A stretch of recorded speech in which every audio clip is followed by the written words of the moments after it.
ನಮಗೆ ಉರಿಯಾಳಿ ಇವತ್ತು ಹೊರಗೆ ನಿನ್ನೆಯಿಂದ ಬೀದಿಗೆ ಇಳಿದಿದ್ದಾರೆ. ಅವರು ನಿಖಿಲ್ ಕುಮಾರಸ್ವಾಮಿ ಅವರ ಮುಂದಾಳತ್ವದಲ್ಲಿ ನಾವೆಲ್ಲರೂ ಕೂಡ ಪಕ್ಷವನ್ನು ಸದೃಢವಾಗಿ ಕಟ್ಟೋಣ. ಜನತಾದಳ ಅಂದರೆ ಜಾತ್ಯತೀತ ಮನೋಭಾವದಿಂದ ಎಲ್ಲರನ್ನೂ ಕೂಡ ಒಟ್ಟಿಗೆ ತಗೊಂಡು ಹೋಗುವಂಥ ಮನಸ್ಥಿತಿ ಯಾವ್ದಾದ್ರು ಪಕ್ಷಕ್ಕಿದ್ರೆ ಅದು ಜನತಾದಳ ಅಂತ ನಾವು ಹೆಮ್ಮೆಯಿಂದ ಹೇಳ್ಕೋಬೋದಾಗ್ತದೆ. ಆ ನಿಟ್ಟಿನಲ್ಲಿ ಇವತ್ತು ನಮ್ಮಲ್ಲಿ ಇದು ಯಾಕೆ ಸಭೆಗಳನ್ನ ಮಾಡಿಕೊಂಡು ಇವತ್ತು ಸುಮಾರು 57 ದಿವಸ ಇವತ್ತು ರಾಜ್ಯದ ಉದ್ದಗಲಕ್ಕೂ ಕೂಡ ಇವತ್ತು ಸಭೆಗಳನ್ನ ಮಾಡಿಕೊಂಡು ಎಲ್ಲ ಕಾರ್ಯಕರ್ತರ ಜೊತೆ ಬೆರೆತು ಇವತ್ತು ಎಲ್ಲರನ್ನೂ ಕೂಡ ಆತ್ಮಸ್ಥೈರ್ಯವನ್ನು ತುಂಬಿ ಅವ್ರನ್ನ ಮುಂದಿನ ದಿನಗಳಲ್ಲಿ ಪಕ್ಷವನ್ನು ಅಧಿಕಾರಕ್ಕೆ ತರದೇ ನಂದು ಒಂದು ಕಂಕಣಬದ್ಧವಾದಂಥ ನಿಲುವು ಅಂತಕ್ಕಂಥದ್ದನ್ನ ಇವತ್ತು ನಿನ್ನೆಯಿಂದ ಅವರು ಹೊರಟಿದ್ದಾರೆ. ಖಂಡಿತ ಯಾಕೆ ಇದನ್ನು ಹೇಳ್ತಾ ಇದ್ದೀನಿ ಅಂದರೆ ಇವತ್ತು ನೀವು ಎಲ್ಲ ನೋಡಿರ್ಬೋದು, ನಿಖಿಲ್ ಕುಮಾರಸ್ವಾಮಿ ಅವರು ಜನ 3 ಸತಿ ಸೋತರು ಕೂಡ ನಾವ್ಯಾರು ಕೂಡ ಮನೆ ಬಿಟ್ಟು ಈಚೆ ಬರ್ತಿರ್ಲಿಲ್ಲ. ಏನಾದ್ರು ಕಂಟಿನ್ಯೂಸ್ 3 ಸಲ ಸೋತಿದ್ರೆ ಆ ಹುಡುಗ ಈ 3 ಸತಿ ಸೋತ್ರು ಪರವಾಗಿಲ್ಲ, ನಮ್ಮ ಪಕ್ಷ ಅಧಿಕಾರಕ್ಕೆ ಬರಲಿ ಅಂತಕ್ಕಂಥ ದೃಷ್ಟಿಯಿಂದ ಇವತ್ತು ಹೋರಾಟಕ್ಕೆ ಇಳಿದಿದ್ದಾರೆ. ನಮಗೆಲ್ಲರ ಬೆಂಬಲ ಆತಂಗಿರಲಿ ಅಂತಕ್ಕಂಥದ್ದನ್ನ ಮೊದಲನೇದಾಗಿ ಕಾರ್ಯಕರ್ತರಲ್ಲಿ ಹೇಳ್ತಾ, ಇವತ್ತು ಪಕ್ಷವನ್ನು ನಮಗಾದರೂ ಕೂಡ ಹೆಮ್ಮೆ ಇದೆ. ಚಿಕ್ಕನಾಯಕನಹಳ್ಳಿ ಕ್ಷೇತ್ರನ ನೀವು ಎಲ್ಲಿದ್ರೂ ಗೌರವಿಸ್ಬೇಕಾಗ್ತದೆ. ರಾಜ್ಯ ನಾಯಕರು, ರಾಷ್ಟ್ರ ನಾಯಕರು, ನಾವು ಯಾವತ್ತೂ ಕೂಡ ಪಕ್ಷ ಹೇಳಿದ್ನ ವೇಳೆಗೆ ಸರಿಯಾಗಿ ಮಾಡಿಕೊಟ್ಟಿದ್ದೇವೆ. ಎಲ್ಲದನ್ನು ನೀವು ಬೂತ್ ಕಮಿಟಿ ಮಾಡಿಕೊಟ್ಟಿದ್ದೇವೆ. 262 ಬೂತ್ ಇದ್ದಾವೆ. ಅದಕ್ಕೆ ಸುಮಾರು 5144 ಜನ ಸದಸ್ಯರನ್ನು ಮಾಡಿಕೊಟ್ಟಿದ್ದೀವಿ ಸಕ್ರಿಯವಾಗಿ ನಾವು. ಮತ್ತು ನಮ್ಮಲ್ಲಿ ವಿವಿಧ ಈ ಹಂತದಲ್ಲಿ ನಮ್ಮಲ್ಲಿ ಮುಖಂಡರುಗಳೆಲ್ಲ ಸೇರಿದ್ರೆ ಇಡೀ ಕ್ಷೇತ್ರದವರು 9495 ಜನ ಕಾರ್ಯಕರ್ತರಿದ್ದಾರೆ. ಒಂದು ನಿಮಿಷ ಹೇಳ್ಬಿಡ್ತೀನಿ. ಪುರಸಭಾ ಸದಸ್ಯರು 14 ಜನ ನಮ್ಮವರು ಇದ್ದಾರೆ. ಉಳಿಯಾರ್ ಪಟ್ಟಣ ಪಂಚಾಯತಿಲಿ 5 ಜನ ಇದ್ದಾರೆ. ತಾಲೂಕು ಕೋರ್ ಕಮಿಟಿ ಅಂತಲೂ ಕೂಡ ಮಾಡ್ಕೊಂಡಿದ್ದೇವೆ ನಾವು. ಯಾಕೆ ಹೇಳ್ತಾ ಇದ್ದೀನಿ ಇದು ಅಂದರೆ, ಎಲ್ಲ ಜಾತಿಯವ್ರನ್ನೂ ಸೇರಿಸ್ಕೊಂಡು ಒಂದು ಕೋರ್ ಕಮಿಟಿನೂ ಮಾಡಿದ್ದೇವೆ. ಅಲ್ಲಿ ಕೂತ್ಕೊಂಡು ತೀರ್ಮಾನ ತೊಗೊಂಡ್ರೆ ಎಲ್ಲರೂ ಕೂಡ ನಾವೆಲ್ಲ ಅದನ್ನು ಪಾಲಿಸೋವಂಥದ್ದು, ಇಡೀ ಕ್ಷೇತ್ರದಲ್ಲಿ ಪಾಲಿಸೋವಂಥ ನಿಟ್ಟಿನಲ್ಲಿ ಎಲ್ಲ ಸಮಾಜದವ್ರನ್ನ ಇಟ್ಕೊಂಡು ಒಂದು ಕೋರ್ ಕಮಿಟಿ ನಾವು ಅವಾಗ ಸೇರಿಕೊಂಡು ಏನೇ ನಿರ್ಣಯ ತಗೋಬೇಕು, ಯಾವುದೇ ಒಂದು ತೀರ್ಮಾನ ಬರಬೇಕಾದ್ರೂ ಕೂಡ ಅವ್ರನ್ನೆಲ್ಲ ಕುಂಡಿಸ್ಕೊಂಡು ಮಾಡೋವಂಥ ಕೆಲಸ. 25 ಜನ ಇದ್ದಾರೆ. ಜಿಲ್ಲಾ ಪಂಚಾಯತಿ ಮಾಜಿ ಸದಸ್ಯರುಗಳು ನಮ್ಮ ಪಕ್ಷದಲ್ಲಿ 5 ಜನ ಇದ್ದಾರೆ.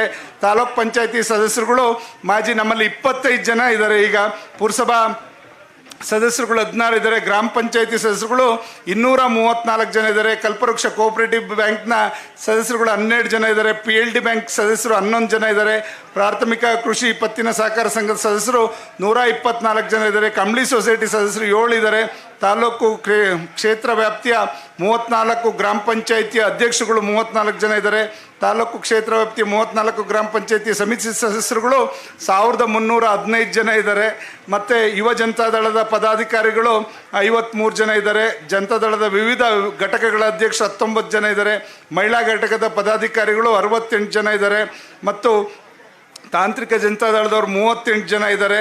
ಮತ್ತು ಪುರಸಭಾ 1ರಿಂದ 23 ವಾರ್ಡ್ ಸಮಿತಿಯ ಸದಸ್ಯರುಗಳು 749 ಜನ ಇದ್ದಾರೆ. ಉಳಿಯಾರು ಪಟ್ಟಣ ಪಂಚಾಯಿತಿಯ 1ರಿಂದ 16 ವಾರ್ಡ್ಗೆ 226 ಜನ ಸದಸ್ಯರಿದ್ದಾರೆ. ತಾಲೂಕು ವ್ಯಾಪ್ತಿಯ 262 ಬೂತ್ ಕಮಿಟಿಯ ಅಧ್ಯಕ್ಷರುಗಳು 262 ಜನ ಇದ್ದಾರೆ. ಜಿಲ್ಲಾ ವಿಭಾಗದ ಸಮಿತಿಯ ಸದಸ್ಯರು 19 ಜನ ಇದ್ದಾರೆ. ಜಿಲ್ಲಾ ವಿಭಾಗದ ಹಿಂದುಳಿದ ವರ್ಗದ ಘಟಕದ ಅಧ್ಯಕ್ಷರು ಸದಸ್ಯರುಗಳು 2 ಇದ್ದಾರೆ. ಜಿಲ್ಲಾ ವಿಭಾಗದ ಅಲ್ಪಸಂಖ್ಯಾತರ ಘಟಕದವರು 2 ಸದಸ್ಯರಿದ್ದಾರೆ. ತಾಲೂಕು ಸಮಿತಿ ಸದಸ್ಯರುಗಳು 57 ಜನ ಇದ್ದಾರೆ. ಅಲ್ಪಸಂಖ್ಯಾತರ ಘಟಕದ ಸಮಿತಿಯ ಸದಸ್ಯರು 43 ಜನ ಇದ್ದಾರೆ. ಚಿಕ್ಕನಾಯಕನಹಳ್ಳಿ ಟೌನ್ ವ್ಯಾಪ್ತಿಯ ಅಲ್ಪಸಂಖ್ಯಾತರ ಪದಾಧಿಕಾರಿಗಳು 28 ಜನ ಇದ್ದಾರೆ. ಮತ್ತು ತಾಲೂಕು ವ್ಯಾಪ್ತಿಯ ಮುಖಂಡರುಗಳು 950 ಜನ ಇದ್ದಾರೆ. ತಾಲೂಕು ಕ್ಷೇತ್ರ ವ್ಯಾಪ್ತಿಯ 262 ಬೂತ್ನ ಕಮಿಟಿ ಸದಸ್ಯರು 5144 ಜನ ಇದ್ದಾರೆ. ಇಷ್ಟು ಜನ ಸೇರಿದ್ರೆ ಒಂದು 9495 ಜನ ಸಕ್ರಿಯವಾಗಿ ನಾನು ಅದನ್ನು ವರದಿನ ನಮ್ಮ ಯುವ ಜನತಾದಳದವ್ರಿಗೂ ಮತ್ತು ತಿಪ್ಪೇಸ್ವಾಮಿ ಸಾಹೇಬ್ರಿಗೂ ಸಲ್ಲಿಸ್ಲಿಕ್ಕೆ ಬಯಸ್ತೇನೆ. ಯಾಕೆ ನೀವು ಹೇಳಿದಂಥದ್ದನ್ನ ಆದೇಶವನ್ನು ನಾವು ಪಾಲಿಸಿ ನಮ್ಮವರೆಲ್ಲರೂ ಕೂಡ ಸಕ್ರಿಯವಾಗಿ ಪಕ್ಷದ ಏನು ನಿಮ್ಮ ಚಿಂತನೆ ಇದೆ, ದೇವೇಗೌಡರ ಒಂದು ಏನು ಸದೃಢವಾಗಿ ಜನತಾದಳನ ಯಾವುದೇ ಒಂದು ಪಕ್ಷ ಇನ್ನೂ ಕೂಡ ಪ್ರಾದೇಶಿಕ ಪಕ್ಷ ಇಷ್ಟು ಅಸ್ತಿತ್ವದಲ್ಲಿಲ್ಲ. ಖಂಡಿತ ಎಂತೆಂಥವ್ರೋ ಕಟ್ಟಿದ್ರು. ಬಂಗಾರಪ್ಪ ಅವ್ರ ಪಕ್ಷ ಕಟ್ಟೋದ್ರು, ಯಡಿಯೂರಪ್ಪನವ್ರು ಕಟ್ಟಿದ್ರು, ಯಾರು ಕಟ್ಟಿದ್ರು ಕೂಡ ಅವ್ರು ಯಾರ ಕೈಲೂ ಉಳಿಸ್ಕೊಳ್ಳಿಕ್ಕೆ ಆಗಲಿಲ್ಲ. ದೇವೇಗೌಡರು ಇಲ್ಲಿವರೆಗೂ ಕೂಡ ಪ್ರಾದೇಶಿಕ ಪಕ್ಷವನ್ನು ಉಳಿಸ್ಕೊಂಡು ಬಂದಿರೋದು ನಮ್ಮೆಲ್ಲರಿಗೂ ಕೂಡ.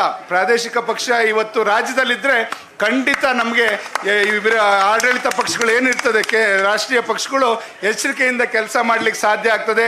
ಆ ನಿಟ್ಟಿನಲ್ಲಿ ಇವತ್ತು ಕುಮಾರಸ್ವಾಮಿ ಅವರು ಏನಾದ್ರು ಹೇಳಿದ್ರೆ ಅದನ್ನು ಹಿಂತಿರುಗಿ ನೋಡ್ಕೋಬೇಕು. ಇವರು ಆ ಥರ ಯೋಚನೆ ಮಾಡ್ತಾರೆ. ಇವತ್ತು ಕುಮಾರಸ್ವಾಮಿ ಅವರು ಕೇಂದ್ರ ಸಚಿವರಾಗಿ ಇವತ್ತು 4,500 ಬಸ್ಗಳನ್ನ ಬೆಂಗಳೂರಿಗೆ ಕೊಟ್ಟರು. ಇದು EV ವೆಹಿಕಲ್ಸ್ನೆಲ್ಲ ಈ ಥರ ಅವ್ರಿನ್ನೂ HMT ಫ್ಯಾಕ್ಟ್ರಿ ಇಂಪ್ರೂವ್ ಮಾಡಬೇಕು, ಭದ್ರಾವತಿ ಸ್ಟೀಲ್ ಪ್ಲಾಂಟ್ ಇಂಪ್ರೂವ್ ಮಾಡಬೇಕು. ಇವ್ರು ಜಾಗ ಕೊಡೋಕ್ಕೆ ತಯಾರಿಲ್ಲ. ಎಲ್ಲಿ ಕುಮಾರಸ್ವಾಮಿಗೆ ಹೆಸರು ಬರ್ತದೋ ಅಂತ ಯೋಚನೆ ಮಾಡ್ತಾವ್ರು. ಇವ್ರು ಬರೀ ಭಾಗ್ಯಗಳು ಕೊಟ್ಟು ಮತ ಹಾಕ್ಸ್ಕೊಳ್ಳೋಕ್ಕಷ್ಟೇ ಕಾಂಗ್ರೆಸ್ನವರು ನಮ್ಮ ಜನನ ಉಪಯೋಗಿಸ್ಕೊಳ್ತಾರೆ. ಬಿಟ್ಟರೆ ಇವತ್ತು ಕುಮಾರಣ್ಣನ ಪಂಚರತ್ನ ಯೋಜನೆ ಎಷ್ಟು ಚೆನ್ನಾಗಿತ್ತು ಅಂದರೆ ನಾವು ಯಾರು ಕೂಡ ಆಸ್ಪತ್ರೆಗೆ ಹೋದರೆ ದುಡ್ಡಿಲ್ದಂಗೆ ನಮ್ಮ ಆರೋಗ್ಯ ಕಾಪಾಡ್ಬೋದಿತ್ತು, ಮಕ್ಕಳನ್ನ ಒಳ್ಳೆ ರೀತಿ ವಿದ್ಯಾಭ್ಯಾಸ ಮಾಡಿಸ್ಬೋದಿತ್ತು. ಇದೆಲ್ಲ ಯೋಜನೆಗಳು ಕುಮಾರಣ್ಣನ ಪಂಚರತ್ನ ಯೋಜನೆಗಳಿತ್ತು.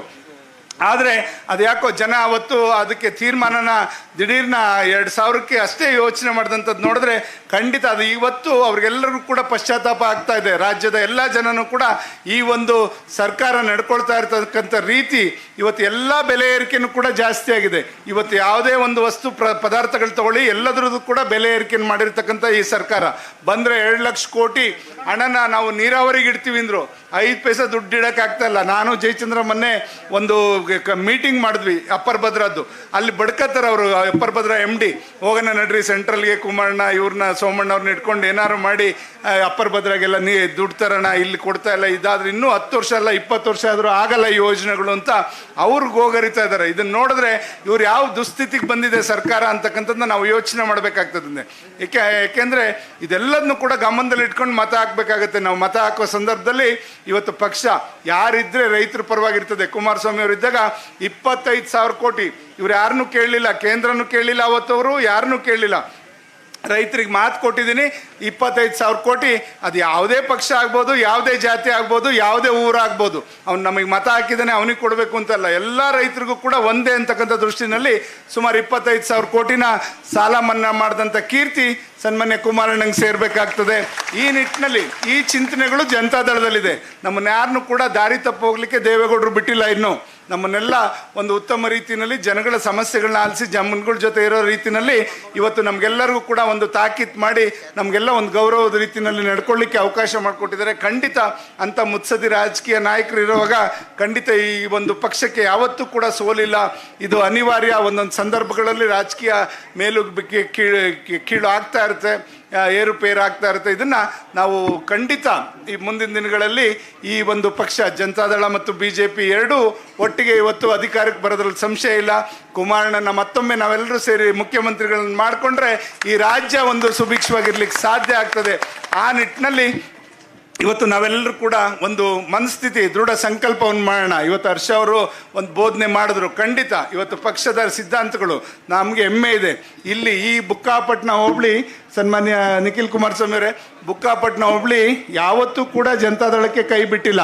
ಇವತ್ತು ಸೋಮಣ್ಣಂತವ್ರು ನಿಂತ್ಕೊಂಡು ಮುದ್ದನ್ಮೇಗೌಡರು ನಿಂತರೂ ಕೂಡ 5,000 ಚಿಲ್ಲರೆ ಲೀಡ್ ಕೊಟ್ಟಂಥ ಕೀರ್ತಿ ನಮ್ಮ ಬುಕ್ಕಾಪಟ್ಟಣ ಹೋಬಳಿಗೆ MP ಎಲೆಕ್ಷನಲ್ಲಿ ಸಲ್ತದೆ ಅಂತಕ್ಕಂಥದ್ದು ನಾನು ಹೆಮ್ಮೆಯಿಂದ ಹೇಳ್ಕೊತಾ ಇವತ್ತು ನಾವು ಪ್ರತಿ ವರ್ಷ ನೀವೆಲ್ಲ ಗೆಲ್ಸಿದ ಮೇಲೆ ನಿಮಗೆ ಏನೂ ಕೂಡ ತೊಂದರೆ ಆಗಬಾರ್ದು ಅಂತಕ್ಕಂಥ ನಿಟ್ಟಿನಲ್ಲಿ ಇವತ್ತು ಹಲವಾರು ಯೋಜನೆಗಳನ್ನ ಮತ್ತು ಇಲ್ಲಿ ರೋಡ್ಗಳದ್ದು ಅಷ್ಟೇ ಈಗಾಗಲೇ ಅನುಮೋದನೆ ಆಗಿದೆ.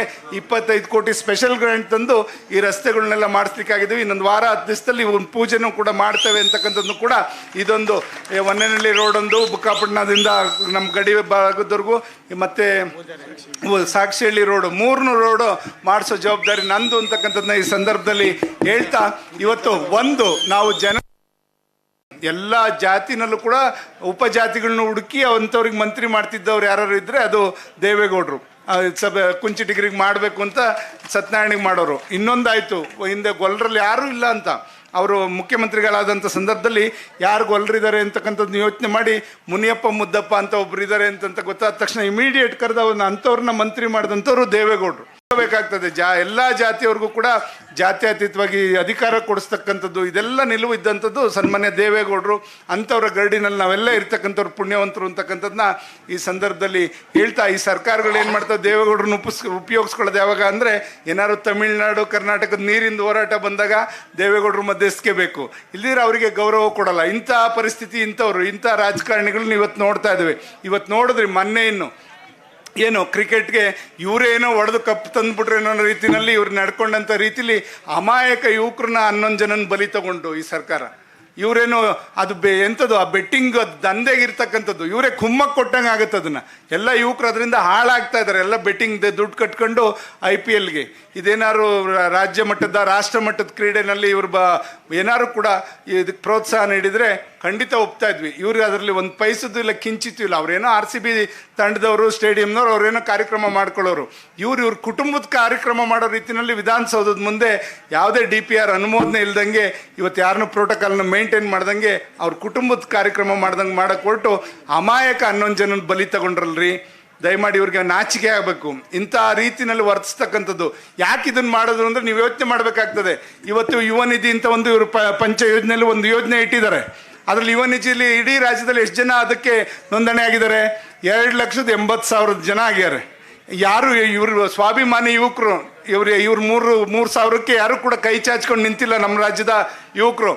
ಅದನ್ನು ಇವತ್ತು ಅವ್ರನ್ನೇನಾರು ಓಲೈಸ್ಕೋಬೇಕು ಅಂತ ಯುವಕರನ್ನ ಏನೇನೋ ಮಾಡೋಕ್ಕೆ ಹೋಗ್ತಾರೆ, ಇವ್ರ ಕೈಲಾಗಲ್ಲ. ಅದನ್ನು ಓಲೈಸಬೇಕು ಅಂದರೆ ಅವ್ರಿಗೆ ಒಂದು ಬದುಕನ್ನು ಕಟ್ಕೊಡ್ಬೇಕು, ಅವ್ರಿಗೆಲ್ಲರೂ ಕೂಡ ಉದ್ಯೋಗವನ್ನು ಸೃಷ್ಟಿ ಮಾಡಿಕೊಡ್ಬೇಕು. ಅದಕ್ಕೆ ಇವ್ರು ಮುಂದಾಗದೆ ಈ ಥರ 3,000 ಕೊಟ್ಟು ಅವ್ರನ್ನ ಇನ್ನೂ ಸೋಂಬೇರಿ ಮಾಡೋಕ್ಕೆ ಹೋಗ್ತಾ ಇದ್ರಲ್ಲ. ರಾಜ್ಯ ಕಟ್ಟಂಥ ಯುವಕರನ್ನ ಈ ಥರ ನೀವು ಕುಗ್ಸೋಂಥ ಕೆಲಸ ಮಾಡ್ತಾ ಇರ್ತಕ್ಕಂಥ ಈ ಸರ್ಕಾರ.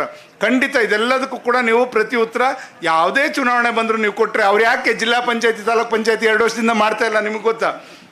ಕೊಟ್ಟರೆ ಎಲ್ಲೂ ಕೂಡ ನಮ್ಮ ಅಧಿಕಾರಕ್ಕೆ ಬರೋಕ್ಕೆ ಸಾಧ್ಯ ಇಲ್ಲ ಅಂತಕ್ಕಂಥ ಆಲೋಚನೆಯಲ್ಲಿ ಇವತ್ತು ನಮ್ಮ ಏನು ಕೆಳಮಟ್ಟದ ಅಧಿಕಾರಿಗಳನ್ನೆಲ್ಲದನ್ನು ಕೂಡ ಮೊಟಕು ಮಾಡ್ಲಿಕ್ಕೆ ಹೊರಟಿರ್ತಕ್ಕಂಥದ್ದು. ತಾಕತ್ತಿದ್ರೆ ಇವರು ಜಿಲ್ಲಾ ಪಂಚಾಯತಿ, ತಾಲೂಕ್ ಪಂಚಾಯತಿ ಎಲೆಕ್ಷನ್ ಮಾಡಲಿ, ಕಾರ್ಪೊರೇಷನ್ ಎಲೆಕ್ಷನ್ಗಳು ಮಾಡಲಿ, ಇದೆಲ್ಲ ಮಾಡಲಿಕ್ಕೆ ಯೋಗ್ಯತೆ ಇಲ್ಲ. ಸುಮ್ಮನೆ ಈಗ ಭಾಗ್ಯಗಳ ಅಧ್ಯಕ್ಷಗಳಿಗೆ 3 ಪಟ್ಟು ಮುಂದೆನೇ ಅವ್ರಿಗೆ ದುಡ್ಡನ್ನು ಅಡ್ವಾನ್ಸಾಗಿ ಕೊಡ್ತಾರೆ. 7.5 ಕೋಟಿ ಹಣವನ್ನು ಅಡ್ವಾನ್ಸಾಗಿ ಅವ್ರಿಗೆ ಕೊಡ್ತಾರೆ. ಇವ್ರು 3 ತಿಂಗಳು ಇದನ್ನು ಕೊಟ್ಟಿಲ್ಲ, ಇನ್ನೂ ಏನು ದುಡ್ಡನ್ನ ಮಾರ್ಚ್ ಕೊಟ್ಟಿಲ್ಲ, ಏಪ್ರಿಲ್, ಮೇ, ಜೂನ್, ಇದು 3 ತಿಂಗಳದನ್ನು ಕೂಡ ಹೆಣ್ಮಕ್ಳಿಗೆ 2,000 ಹಾಕೋದು ದುಡ್ಡು ಹಾಕೋಕ್ಕೆ ಇವ್ರಿಗೆ ಯೋಗ್ಯತೆ ಇಲ್ಲ. ಅದನ್ನು ನೋಡ್ಕೊಳ್ಳೋಕ್ಕಂತ, ಅದನ್ನು ನೋಡ್ಕೊಳ್ಳೋದು ಏನಿದೆ ಅದರಲ್ಲಿ? ಅಕೌಂಟ್ ಅವ್ರಿಗೆ ಹೋಗುತ್ತೆ. ಅದನ್ನು ನೋಡ್ಕೊಳ್ಳೋದೇನಿದೆ? ಯಾರೋ ಅಧಿಕಾರಿ ಕೂತ್ಕೊಂಡು ಅಲ್ಲಿ ಬೆಂಗಳೂರಲ್ಲೇ ನೋಡ್ಕೋಬೋದು, ಅವನ IAS ಆಫೀಸರು.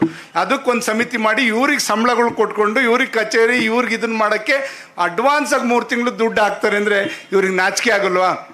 ಇದನ್ನು ಕಾಂಗ್ರೆಸ್ಸು ಪಾರ್ಟಿ ದುಡ್ಡ? ನಿಮ್ಮದು ಬೆವರು ಸುರಿಸಿ ನೀವೆಲ್ಲ ಏನು ತೆರಿಗೆ ಕಟ್ಟಿರ್ತೀರಿ, ಆ ಹಣದಲ್ಲಿ ಇವ್ರು ಈ ಥರ ಚೆಲ್ಲಾಟ ಆಡ್ತಾ ಇದ್ದಾರೆ. ಇವ್ರ ಪಕ್ಷದ ಒಂದು ಇದನ್ನು ಕಾರ್ಯಕರ್ತರಿಗೆ ಕೊಟ್ಟಿರ್ತಕ್ಕಂಥದ್ದು ನಾಚಿಕೆಗೇಡು ಅಂತಕ್ಕಂಥದ್ದನ್ನ ಈ ಸಂದರ್ಭದಲ್ಲಿ ನೇರವಾಗಿ ಹೇಳಲಿಕ್ಕೆ ಬಯಸ್ತೇನೆ. ಇದೆಲ್ಲ ಗಮನದಲ್ಲಿ ಇಟ್ಕೋಬೇಕು. ನೀವು ಪಕ್ಷ ಕಟ್ಟೋದು ಅಷ್ಟು ಸುಲಭ ಇಲ್ಲ. ಇವತ್ತು ನಿಖಿಲ್ ಕುಮಾರಸ್ವಾಮಿ ಅವರೊಂದು ಸಂಕಲ್ಪ ತೊಟ್ಟಿದ್ದಾರೆ. ಖಂಡಿತ ನಾನೇನಾದ್ರು ಮಾಡಿ, ಯಾರೇ ಇರಲಿ, ಯಾವುದೇ ವರ್ಗ ಇರಲಿ, ಇಡೀ ರಾಜ್ಯದ ಉದ್ದಗಲಕ್ಕೂ ಕೂಡ ನಾನು ಪ್ರವಾಸ ಮಾಡಿ ನಮ್ಮ ಪಕ್ಷವನ್ನು ಸದೃಢವಾಗಿ ಬೆಳೆಸಬೇಕು ಅಂತ. ಆ ನಿಟ್ಟಿನಲ್ಲಿ ಇವತ್ತು ಅವ್ರು ಹೊರಟಿದ್ದಾರೆ. ಅವ್ರಿಗೆ ನಮ್ಮೆಲ್ಲರ ಬೆಂಬಲ ಇರಲಿ ಅಂತಕ್ಕಂಥದ್ದನ್ನ ಈ ಸಂದರ್ಭದಲ್ಲಿ ಹೇಳ್ತಾ, ಇವತ್ತು ಪ್ರಾಸ್ತಾವಿಕವಾಗಿ ಕ್ಷೇತ್ರದ ಬಗ್ಗೆ ಮತ್ತು ಈ ಒಂದು ಏನು ನಮ್ಮ ಜನತಾದಳದ ಬಗ್ಗೆ ಹೇಳಲಿಕ್ಕೆ ಅವಕಾಶ ಮಾಡಿಕೊಟ್ಟಂಥ ಎಲ್ಲ ನನ್ನ ಆತ್ಮೀಯ ಬಂಧುಗಳಿಗೂ ವಂದಿಸಿ ನನ್ನ ಮಾತು ಮುಗಿಸ್ತೇನೆ. ಜೈ ಹಿಂದ್, ಜೈ JDS.